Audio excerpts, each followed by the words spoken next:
warahmatullahi wabarakatuh. Waalaikumsalam warahmatullahi wabarakatuh. Baik, para siswa, sebelumnya mari kita mengucap basmalah bersama ya.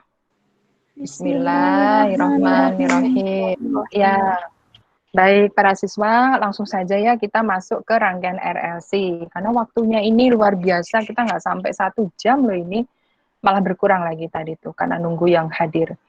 Nah, kita sekarang menuju kepada jenis-jenis rangkaian. Kalau kemarin sudah masuk kepada resistor murni, RLC pada resistor murni, sudah Ibu jelaskan lengkap ya. Ada 5 hal yang wajib bagi siswa untuk menjelaskan, memahami, yaitu karakteristiknya atau sifat rangkaian, fasornya, gelombang sinusoidalnya, persamaannya maksudnya, kemudian grafiknya, dan persamaan kelistrikan. Nah, sekarang kita menuju kepada jenis rangkaian hambatan yang lain, yaitu hambatan berjenis induktor murni gitu ya. Jadi L seperti ini ya, poin kedua, nomor 2.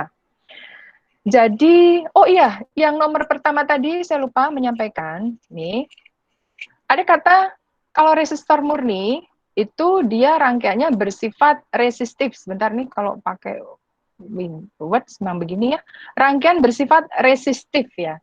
Resistif berarti maksudnya mengandung resistor. Nah, rangkaian yang resistif ini adalah rangkaian yang I dengan V-nya itu sefase. Jadi sifat dari resistif adalah I dan V satu fase. Ya, satu fase kemarin sudah Ibu jelasin ya. Satu fase itu maksudnya dua gelombang yang dikatakan satu fase itu apabila dua gelombang itu perjalanan awalnya atau sudut awal keberangkatannya sama, kemudian pada waktu-waktu tertentu, setiap waktu itu maka kedua gelombang itu menunjukkan ekivalensi nilai yang sama. Maksudnya dia akan menunjukkan maksimum pada waktu yang sama, simpul pada waktu yang sama, maksimum fase bawah juga pada waktu yang sama. Ya, dengan syarat yang namanya sefase itu pasti kedua gelombang itu harus satu frekuensi atau frekuensinya sama. Kalau nggak sama pasti tidak mungkin sefase. Sekarang kita menuju ke induktor murni. Jadi induktor murni, induktor itu adalah juga jenis hambatan, tetapi memiliki sifat yang berbeda sama sekali dengan resistor. Ya, jadi ini kumparan L, maka nanti kita menemukan yaitu tegangan VL, tegangan pada ujung-ujung induktornya, dan arus yang melewati pada rangkaian ini atau VL, IIL ya. Nah, karakternya atau sifat rangkaian itu adalah V mendahului I dengan beda fase 90 derajat. Atau kalau dibalik kalimatnya, I tertinggal dari V dengan beda fase 90 derajat. Pahami beda fasenya 90 derajat. Nah, rangkaian ini, rangkaian yang mana V mendahului I, ya, itu disebut sebagai rangkaian induktif, gitu ya. Saya ulang ya, jadi kalau tadi sebelumnya kita belajar rangkaian resistif, kalau resistif artinya adalah V sefase dengan I, kalau induktif artinya adalah V meninggalkan I. Nah, beda fasenya nanti bisa theta atau bisa 90 derajat. Ya. Nah, kalau ini kita bicara murni maksudnya hanya mengandung L saja tanpa ada R, tanpa ada C ya. Maka beda fasenya adalah 90 derajat. Kemudian yang kedua adalah fasornya. Bagaimana dengan fasornya? Fasor, maka tentu saja kita menggambar dua acuan ya, karena ada dua besaran pada rangkaian tersebut, yaitu V dan I. Nah, kalau V-nya sebagai acuan, maka V digambar 0 derajat atau digambar pada sumbu X positif nih, sumbu X positif gitu. Nah, sehingga kalau V-nya itu 0 derajat atau sumbu X positif, maka I-nya kita gambar itu terbelakang, mundur atau tertinggal, nampak tertinggal dari V dengan beda fase ini, siku-siku, berarti 90 derajat, maksudnya seperti itu. Ya. Kemudian kalau I-nya sebagai acuan, arus sebagai acuan, maka V-nya harus kita gambar mendahului dengan I, Oh, berarti V-nya kita gambar tegak lurus terhadap I dan nampak bahwa ya ini I-nya sebagai acuannya. Ya, saya kira tidak ada persoalan ya di bagian fasor ya. Kemudian setelah fasor, kita juga harus merangkai bagaimana dengan persamaan sinusoidanya atau persamaan trigonometrinya. Nah, kalau V sebagai acuan, maka nampak sekali bahwa VL ini keberangkatan awalnya itu 0 derajat atau sudut awal fasenya. Sudut awalnya, sudut fase awal gitu adalah 0 derajat. Berarti VL sama dengan PM sin omega T plus 0 ini sebenarnya. Plus 0 berarti enggak, 0 itu tidak akan mengurangi, tidak akan merubah bentuk, berarti enggak ditulis pun juga enggak masalah. Kemudian IL-nya, I-nya itu sama dengan IM sin omega T min 90. Min ini disebabkan karena I memang ketinggalan fase dari V dengan bedanya 90 derajat gitu loh ya. Kemudian kalau I-nya sebagai acuan ya, I-nya sebagai acuan berarti gambar fasor yang ini, maka I-nya itu sudut awal keberangkatan adalah 0 derajat, maka ditulis seperti ini. Dan V-nya itu meninggalkan I dengan beda fase 90. Berarti ditulislah di sini plus 90. Artinya V berangkat lebih awal daripada I dengan perbedaan sudut 90. Oke ya, sampai di sini ada yang mau ditanyakan nggak? Kalau tidak saya lanjutkan. Lanjut saja, Bu. Ya, saya lanjutkan ya, karena memang materinya itu padat sekali para siswa. Saya sampai bingung nih harus waktunya ini sempit sekali ya, nggak sampai 1 jam ternyata. Saya kaget, nggak sampai 1 jam. Ya Allah. Baik, sekarang grafik sinusoidal atau grafik gelombang sisnya kayak gimana? Kalau V sebagai V dengan I ya, yang biasa kita gambar adalah V dengan I. Kalau V sebagai acuannya, maka V kita gambar lebih awal. Ini dia. Oh, bukan gambar lebih awal. Maaf, saya salah ngomong. V saya gambar sebagai keberangkatan awal 0 derajat. Jadi V-nya saya tempatkan di 0 derajat seperti ini, keberangkatan awal atau sudut awal keberangkatan itu 0 derajat. Nah, I-nya itu harus saya gambar meninggalkan. Kalau meninggalkan berarti saya gambar di fase bawah ini maksimum. Kemudian pada saat V-nya itu maksimum, I-nya 0. Pada saat V-nya itu 0, I-nya V-nya maksimum dan seterusnya gitu. Jadi perbedaannya di daerah sini ya yang saya kasih silang-silang itu. Nah, nampaklah bahwa grafiknya seperti ini. Nah, kita melihatnya itu gampang ya. Kita melihatnya hanya pada sumbu Y-nya saja. Kita lihat acuan sumbu Y-nya. Jadi ketika di sumbu Y, V-nya posisi di 0, ini di 0 kan ya. Di 0, tapi I-nya itu posisinya adalah maksimum, tapi fase bawah. Oh, berarti nilai negatif, gitu loh ya, nilai negatif. Tapi tetap kita menjulukinya sebagai maksimum fase bawah loh ya. Nah, itu artinya I ketinggalan dari V dengan beda fase 90 derajat. Gitu ya. Nah, kalau I-nya sebagai acuan, maka I saya tempatkan pada keberangkatan awal 0 derajat. Jadi sudut awal keberangkatan dia 0 derajat ini, I-nya saya posisikan di 0 derajat. Ya, ini kan sumbu Y ya. Lalu si V tadi, V itu harus saya lebih awal kan. Kalau ini 0 berarti dia harus maksimum dan seterusnya. Ya. Nah, untuk menggambar kalau menggunakan kurva, ini sebenarnya pemahamannya begini ya. Ini lihat di gambar saya yang biru dan hijau ini. Kalau V sebagai acuan, ya, ini awalnya begini ya. Saya kembalikan di posisi semula. Bentar ya, saya kembalikan ke sini ya. Ya. Nah, ini adalah grafik di mana posisi resistif, yaitu pada saat V dengan I, kalau dia sefase, nampak itu namanya sefase ya, grafik sefase, yaitu baik V dan I itu memiliki harga ekuivalen yang sama. Ya, ketika T-nya 0, maka I dan V sama-sama 0. Ketika T-nya menunjukkan waktu tertentu, maka I-nya maksimum, V-nya juga maksimum. Nah, ini namanya sefase. Nah, kalau saya ingin menggambar bahwa V meninggalkan I dengan V-nya sebagai acuan, ini ya, V-nya sebagai acuan ini ya, maka V-nya saya biarkan, I-nya harus saya geser ke kanan agar supaya jatuhnya dia pada sumbu Y itu dia negatif. Jadi saya geser ke kanan, tapi geserannya maksimum tuh 90 maksimum itu. Nah, digeser seperti itu.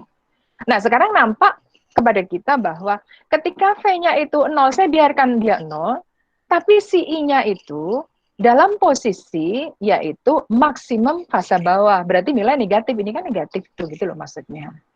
Itu menunjukkan kepada kita bahwa grafik ini adalah grafik untuk induktor murni atau rangkaian yang bersifat induktif. Murni, kalau bisa ditambahin murni ya murni gitu. Paham ini para siswa? Cara menggambar mengkomparasikan ketika resistif kemudian dijadikan induktif. Jelas? Jelas, Bu, insya Allah. Baik. Nah, sekarang bagaimana kalau saya ingin menggambar yang I-nya sebagai acuan, ya? Nah, sama, saya kembalikan ya. V-nya saya kembalikan. Ya, begini, saya tarik ya. Nah, ini resistif. Lalu saya ingin menggambar, saya ingin tunjukkan kepada siswa, atau saya ingin menunjukkan kepada kalian, bahwa saya ingin menggambar rangkaian induktif, tapi I sebagai acuan. Ya berarti V-nya saya ubah. Nah, karena I sebagai acuan, V-nya harus mendahului I, maka V-nya harus digeser ke kiri, jangan ke kanan, ke kiri. Nah, begini. Geserannya 90 derajat. Nah, gini. Setelah itu barulah bisa kita simpulkan, tuh nampak tuh, bahwa ketika I-nya itu 0, maka V-nya mencapai harga maksimum. Itu artinya V meninggalkan I dengan beda fase 90. Kenapa 90? Karena geseran saya adalah 90 derajat. Sudut maksimum untuk RLC. Sampai di bagian ini ada yang mau ditanyakan? Halo? Tidak ada sepertinya, Bu. Ya, baik. Jadi begini, kalau masih di awal, itu kalian masih ingat ya memorinya. Tapi nanti kalau udah selesai 7 rangkaian, ketika ada soal yang kaitannya dengan grafik, bingung semuanya, mabuk semuanya. Aduh, Bu, grafiknya kok banyak sekali. Padahal sebenarnya gampang ya memberikan ciri khas pada grafik itu. Kamu lihat sembunyinya, siapa mendahului siapa itu nampak di situ. Itu satu. Yang kedua, RLC itu rangkaian ini tetanya hanya maksimum 90 derajat. Lebih dari 90 bukan RLC lagi. Ya. Cara mengamati grafik apa ini adalah dengan cara mengamati pada sumbu Y-nya. Udah itu aja. Sumbu Y-nya. Ya, tapi ada juga saya pernah lihat di SBMPTN kejam sekali soalnya itu. Jadi dibuat begini. Saya tahu maksud dia itu, tapi menurut saya kok kejam ya. Digeser kayak gini. Nah, ini grafik apa? Aduh, siswa otomatis ya. Waduh, grafik apa ini ya? Nah, itu dia bingung ya. Nah, sebenarnya ini hanya permainan pada saat menggeser sumbu Y-nya saja. Ya, nanti berkaitan dengan soal-soal di bawah, semoga materi-materi berikutnya bisa menambah wawasan kalian ya. Bagaimana sih saya sebenarnya menggambar grafik itu, gitu ya. Kalian nggak menggambar sebenarnya sih, hanya disuruh memilih. Kalau SBMPTN itu kan memilih. Ya, proyeksi saya pada SBMPTN karena ujian nasional kan sudah ada gitu loh ya, sudah diganti AKM gitu ya. Apa tuh? Asesmen kompetensi minimal. Jadi minimal saja yang kalian diminta itu hanya literasi, numerasi dan kepribadian diri. Nah, nanti ujian SBMPTN-nya kalian berhadapan dengan hal-hal seperti ini coba. Mau nggak mau kan kita harus belajar ini kan, gitu loh maksud Ibu. Baik, tadi tentang grafik ya. Sekarang kita menuju ke persamaan kelistrikan ya. Saya kembali ke ini aja deh. Nah, ini. Jadi para siswa, pada rangkaian induktor murni ini, induktor itu menggantikan fungsi dari hambatan resistor gitu loh ya. Begini ya, jadi awalnya kalau sebelumnya kan ini R gitu kan. Jadi apa ya, nilai hambatan itu ada 3 ya, ada resistor, induktor, dan kapasitor gitu. Semuanya bernilai hambatan itu. Nah, jadi sekarang R itu digantikan oleh L gitu loh ya. Nah, jadi L itu juga dia berfungsi sebagai hambatan, tetapi hambatan yang memiliki sifat berbeda dengan R gitu loh ya. Nah, jadi kalau begitu L itu adalah induktor ya dengan satuan Henry begitu. Kalau hanya L saja dia belum bersifat hambatan, belum bernilai hambatan maksud saya. Supaya dia bisa bernilai hambatan, maka harus dikalikan dengan omega gitu loh ya. Jadi L harus dikalikan dengan omega. Barulah dia menjadi bersifat hambatan. Nah, ini berarti sekarang akan satuannya menjadi ohm gitu loh para siswa, atau begini. Nah, omega L ini namanya adalah XL gitu para siswa. Ya. Jadi XL sama dengan omega kali L. Jadi kalau ingin menjadikan induktor sebagai jenis hambatan, maka harus dikalikan omega gitu. Nah, XL ini namanya adalah reaktansi induktif gitu loh para siswa. Tuh, ya. Oke ya, reaktansi induktif berarti satuannya sekarang ohm gitu ya, satuannya ohm. Omega itu sendiri kecepatan sudut berarti 2P kali 2πf gitu. Satuannya adalah radian per sekon. F itu frekuensi getaran pada gelombangnya. Frekuensi satuannya hertz gitu. Ya. Nggak paham ya. Kemudian ada V-nya, ada tegangannya. Nah, tegangan itu sama seperti waktu SMP kan, kalau di SMP guru kalian kalau ngajari V sama dengan insinyur gitu ya. Nah, R itu diganti oleh XL ya. Berarti V sama dengan I kali XL. Udah gitu aja. Berarti ini adalah tegangan, satuannya volt. Ini adalah arus, satuannya ampere. Dan ini adalah reaktansi induktif, hambatan induktif, satuannya adalah ohm. Ini dia. Jadi inilah apa namanya persamaan kelistrikan yang terjadi pada rangkaian induktor murni. Sampai di sini ada yang mau ditanyakan? 5 hal tadi ya, karakteristik, fasor, gelombang sinusnya, persamaan trigonometri, dan kelistrikan. Itu aja. Pokoknya 5 komponen ini kalian harus mampu menjelaskan. Sampai di bagian induktor murni ada yang mau disampaikan? Silahkan kalau ada. Sepertinya ada kayaknya. Nggak ada kayaknya, Bu. Jelas ya, betul ya, ingat ya, karena ini baru awal nih ya, nanti kalau sudah selesai itu, kalau kalian tidak paham betul, itu nanti jadi bingung, apalagi kalau soalnya gelombangnya banyak pula, disuruh memilih pula, waduh. Ya. Oke, kalau sudah paham, saya lanjutkan kepada rangkaian ketiga, yaitu kapasitor murni, atau disebut sebagai rangkaian yang bersifat kapasitif. Nah, kapasitif artinya berarti rangkaian itu bersifat mengandung kapasitor. Nah, kapasitif itu sendiri artinya I mendahului V.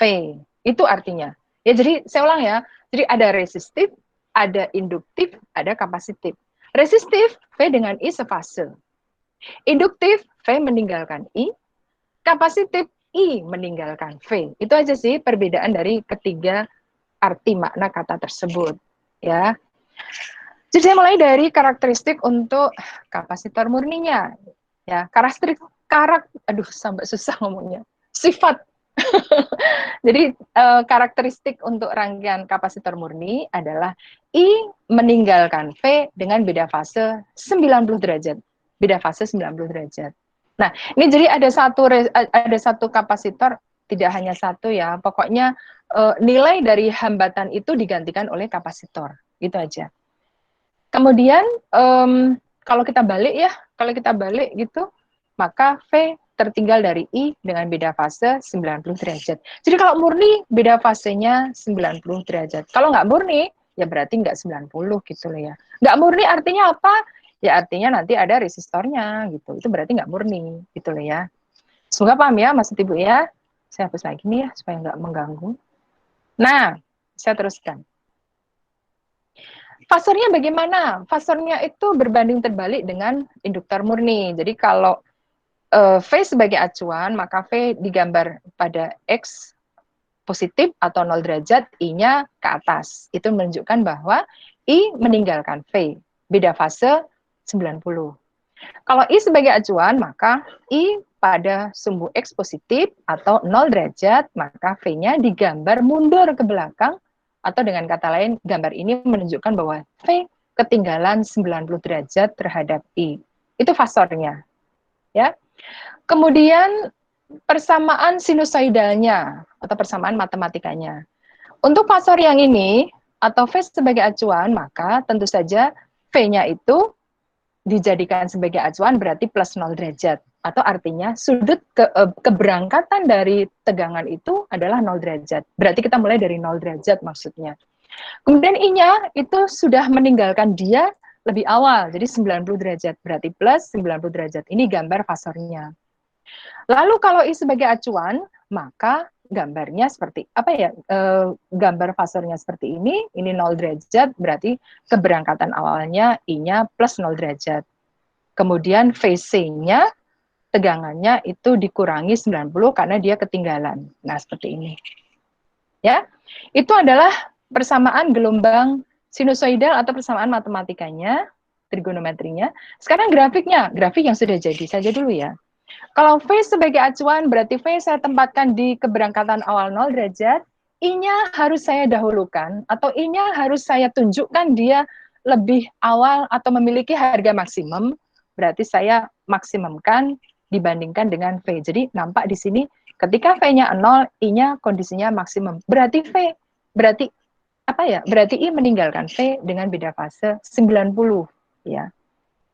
Kemudian kalau I-nya sebagai acuan, maka I saya gambar pada 0 derajat dan V-nya terpaksa saya gambar mundur ke bawah ya agar supaya nampak bahwa ketika I-nya itu 0 maka dia negatif maksimum fase bawah.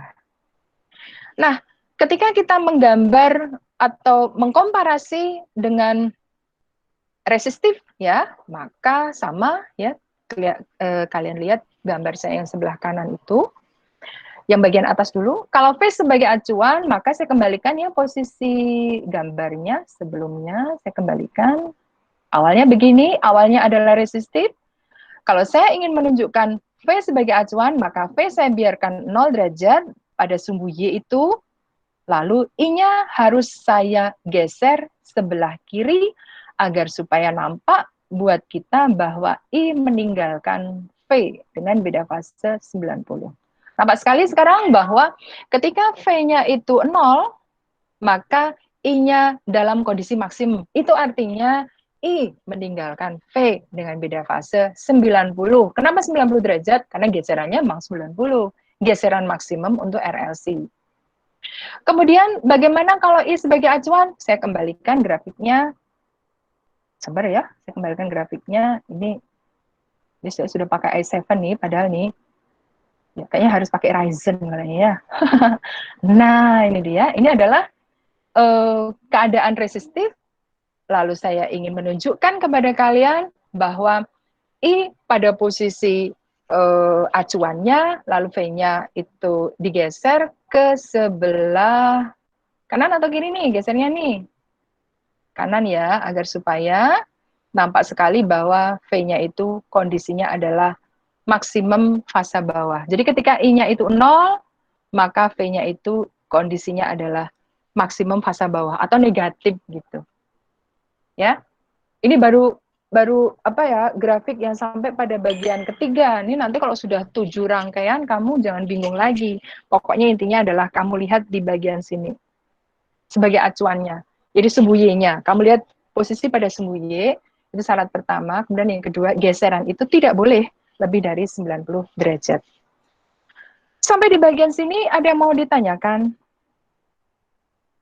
Kalau ada silahkan. Sepertinya enggak ada deh. Oke, baik. Saya lanjutkan yang bagian ini ya. Nah, persamaan matematikanya ya. Nah, para siswa di persamaan matematika, karena ada kapasitor, ya, maka kapasitor ini menggantikan fungsi resistor, atau kapasitor ini adalah jenis hambatan. Hambatan nanti namanya adalah XC, ya. Jenis hambatan yang memiliki sifat berbeda dengan resistor. Jadi ada C itu adalah kapasitansi kapasitor dengan satuan farad ya, satuannya farad itu.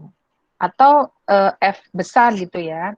Kemudian kalau ingin menjadikan dia sebagai nilai hambatan, kalau farad belum nilai hambatan. Kalau ingin menjadikan sebagai nilai hambatan atau satuannya ohm, maka harus diseperkan dulu 1 per omega kali C. Diseperkan kalikan omega. Diseperkan kali omega. Nah, ini barulah bernilai hambatan. Ya, bernilai hambatan dengan satuan ohm kalau ini. Satuan ohm ya, atau begini ya simbolnya ya, omega gitu. Nah, seper omega C itu diberi nama XC. XC itu sama dengan seper omega C. XC adalah ini ya, EC itu adalah reaktansi kapasitif gitu loh ya, kapasitif. Nah, barulah dia setara dengan R gitu. Sehingga kalau sebenarnya begini ya, sebenarnya R itu harusnya setara dengan XL dan XC gitu. Tapi sudah kadung salah kaprah ya, RLC gitu ya. Padahal harusnya adalah R, XL, XC. Nah, gitu seharusnya begitu gitu loh ya. Ya sudahlah, nggak apa-apa lah ya. Yang penting kita sama-sama tahu aja lah ya, bahwa untuk C supaya menjadi XC harus diseperkan kali omega C. Nah, omega itu adalah kecepatan sudut ya, sama seperti yang saya jelaskan sebelumnya, 2πf ya. F itu adalah frekuensi getaran gelombang dalam satuan Hertz, sedangkan omega satuannya adalah radian per sekon. Kemudian apalagi V ya, V. Di sini ada tegangan pada ujung-ujung kapasitor ini VC, ya, VC atau V ya sama dengan I kali XC. VC ya, I kali XC. Nah, kalau seperti ini ya satuannya tentu saja ini sudah volt ya. Lalu ini adalah ampere dan yang ini adalah ohm atau ini ya simbolnya. Nah, seperti itu. Oke, sampai di bagian sini ada yang mau disampaikan atau ditanyakan? Pahami dulu sampai jelas ya, karena nanti berjalan waktu itu rangkaian semakin rumit ya, dan akan semakin bingung kalau penjelasan di awal itu belum 100% dipahami. Itu akan bingung di berikutnya. Ini baru seri ya, belum yang paralel. Bayangin aja kalau RLC yang tingkat tinggi itu sudah paralel tuh para siswa. Oke. Ada yang ingin disampaikan? Silahkan.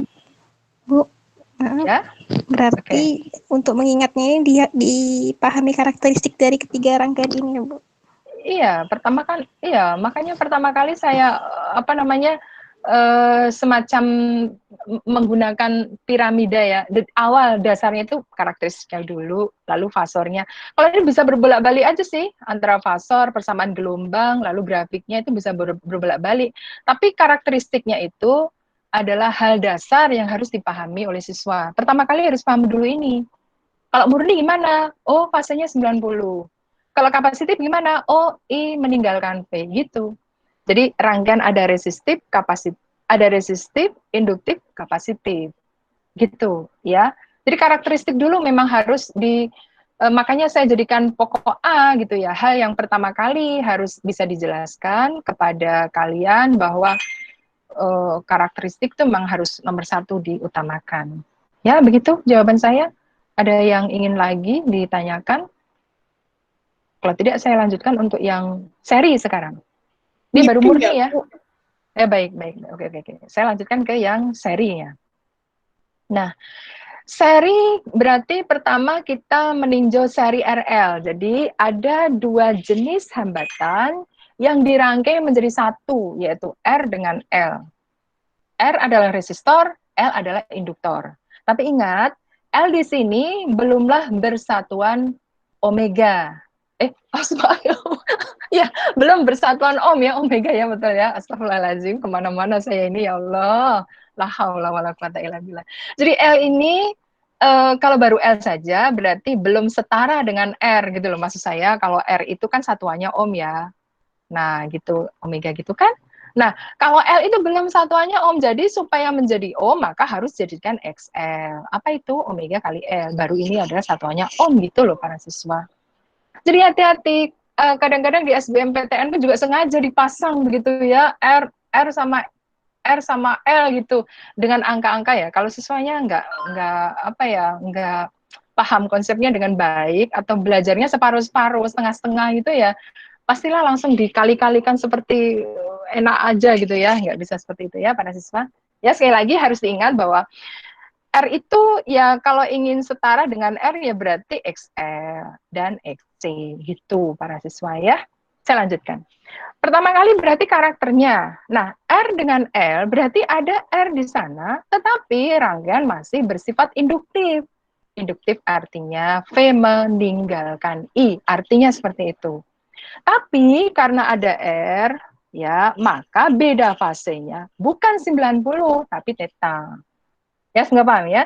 Jadi karena ada R, gara-gara ada R itu, maka ada interaksi. ada nanti resultansi yang menciptakan hambatan baru, namanya impedansi atau Z. Nanti ada hambatan jenis Z itu adalah impedansi. Impedansi itu muncul ketika ada seri antara R dengan apa. Jadi R dengan L, R dengan C. L dengan C, R, L, C. Nah, itu baru ada impedansi. Semoga paham ya. Saya kembali ke karakteristik.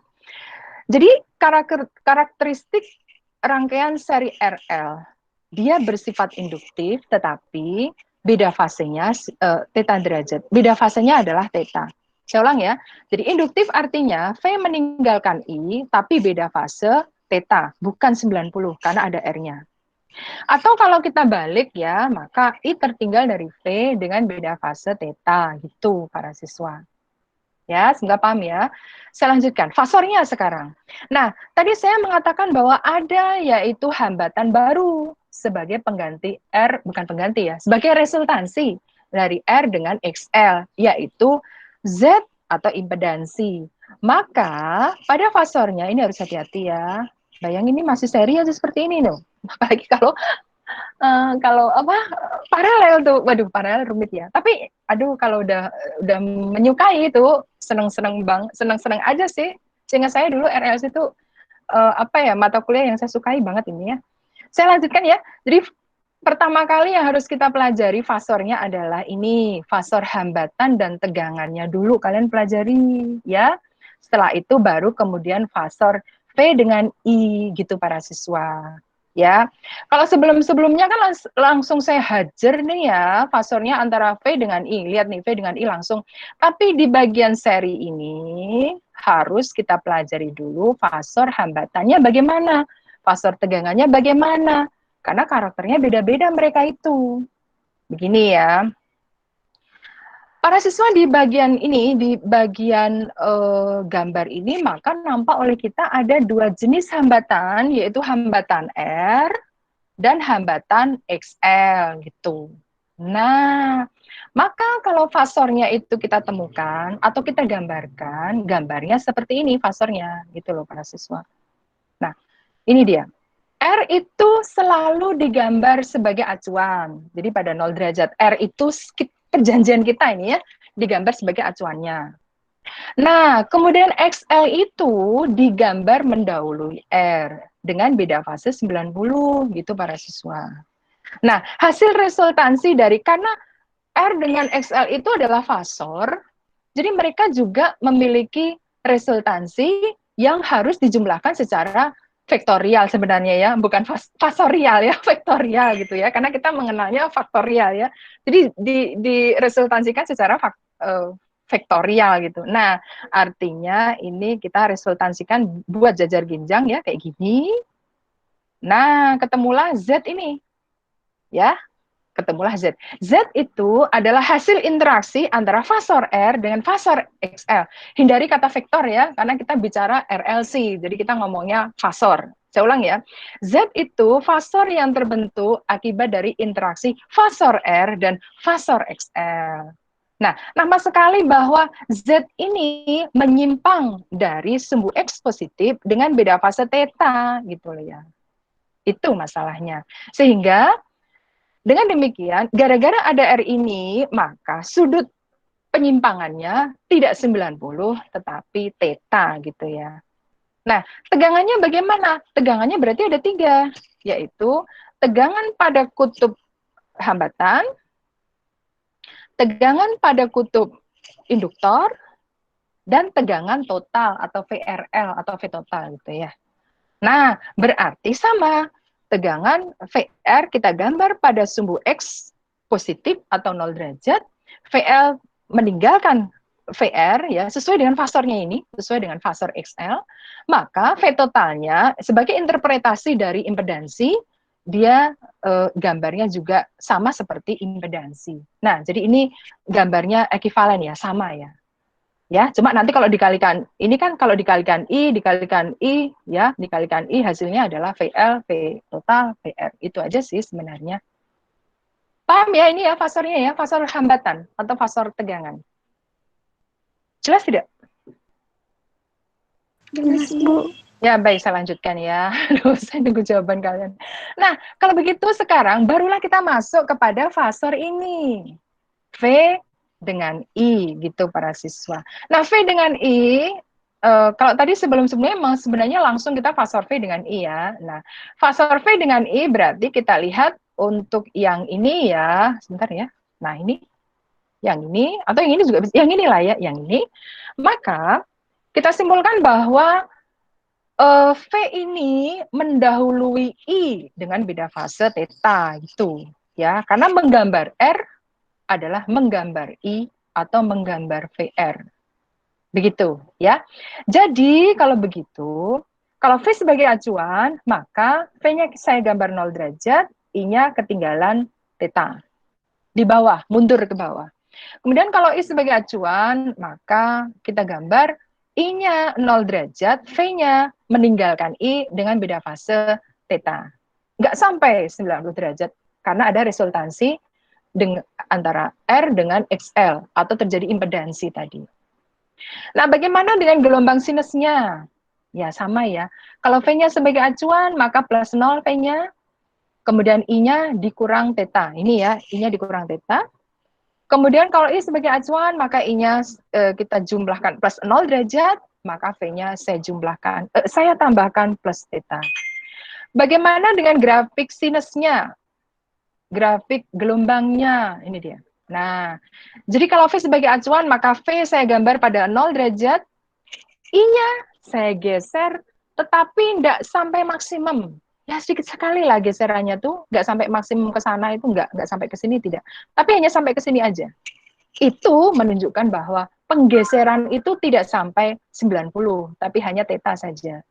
Demikian juga kalau I sebagai acuan, I-nya saya nolkan, V-nya digeser, tapi tidak sampai maksimum, tidak sampai batas ini tidak, tapi hanya sampai di sini doang gitu. Ya. Nah, kalau kita komparasi antara, aduh waktunya udah habis ya. Saya minta waktu boleh 3 menit, 3 menit atau 5 menit gitu ya, untuk menghabiskan materi ini. Boleh ya, terima kasih ya. Ya, jadi kalau kita komparasi antara resistif, kapasitif dengan induktif, kapasitif, jadi asalnya itu saya kembalikan grafiknya, saya ulangi ya, kembalikan grafiknya. Nah, ini adalah resistif. Lalu, V sebagai acuan, maka V saya biarkan pada 0 derajat, I-nya yang saya geser ke kanan, tapi tidak maksimum, hanya segini aja misalkan. Jangan sampai segini, kalau segini berarti maksimum, 90. Berarti tidak sampai 90. Ya, ini dia. Kalau kemudian I sebagai acuan, maka saya kembalikan V-nya. V-nya saya kembalikan ya, sebentar ya. Nah, ini dia resistif. Maka kalau saya ingin menunjukkan I sebagai acuan, lalu dia bersifat sebagai induktif tapi tidak murni, maka V-nya saya geser ke kanan supaya menampakkan bahwa V meninggalkan I, tapi tidak sampai 90 derajat. Kalau sampai 90 derajat kan saya bablasin ke sini ya. Ini enggak, hanya sampai segini aja. Nah, ini artinya pergeseran tetanya. Ini tetanya. Aduh, nggak bisa. Ya udahlah, ya. Oh, ini karena grafik. Nah, ini tetanya. Nah, gitu para siswa. Semoga paham ya. Saya kembalikan ke sini ya, persamaan matematisnya. Oke ya, persamaan matematisnya saya kembalikan ke sini aja. Nah, ini dia. Jadi ada R, ada XL, ada impedansi. Nah, kamu lihat tadi fasornya ini, fasor yang ini. Nah, nampak sekali bahwa untuk R, XL, dan Z itu, mereka ini memiliki hubungan spesial. Bukan, ya. Hubungan yaitu Pitagoras ya, bahwa Z kuadrat sama dengan akar dari, kok akar dari sih.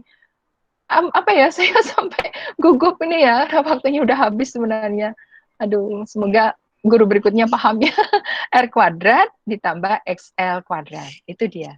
Ya, demikian juga dengan V totalnya. V total adalah akar dari VR kuadrat ditambah VL kuadrat.